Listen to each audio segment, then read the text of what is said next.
The Ngong Forest Reserve at Motweni area of Dagoretti constituency played host to dignitaries and environmentalists as they gathered to plant trees during the official launch of the National Short Range Tree Planting Campaign.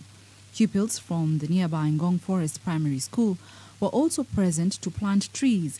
The Environment and Forestry PS, Betty Minor, urged all Kenyans to actively take part in the campaign and help increase Kenya's forest cover. We're doing this because it is good for us, it is good for our country, it's good for our children, it's good for our basic survival. This is not a conservation project that is targeting tourists. This is a conservation project that is targeting our own survival.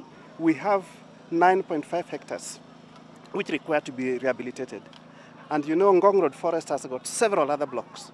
So all those blocks are impacted very negatively, and we must move in to rehabilitate and restore them. A portion of the Ngong Forest has now been adopted by members of the Cabinet, some of whom were present to launch the Cabinet Garden last evening. Some of those present at the event included Cabinet Secretary for Environment and Forestry, Tobiko, who led the launch of the tree planting campaign, Rachel Omamo for Defense, Charles Keter for Energy, Monica Juma in charge of Foreign Affairs, Sports and Cultures, Amina Mohammed, Margaret Kobia for Public Service, Youth and Gender Affairs, and Raphael Tuju.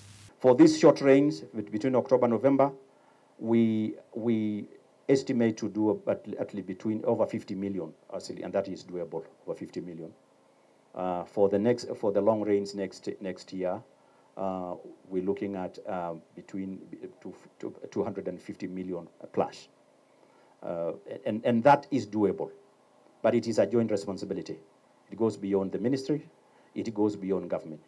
It is the responsibility of each one of us. The locals have also been included in the maintenance of the garden in a bid to actively involve the community in the exercise. The ministry will provide technical support for local public and private sector institutions taking part in the National Tree Planting Campaign. Jasmine Wambwe, K24, Newscast.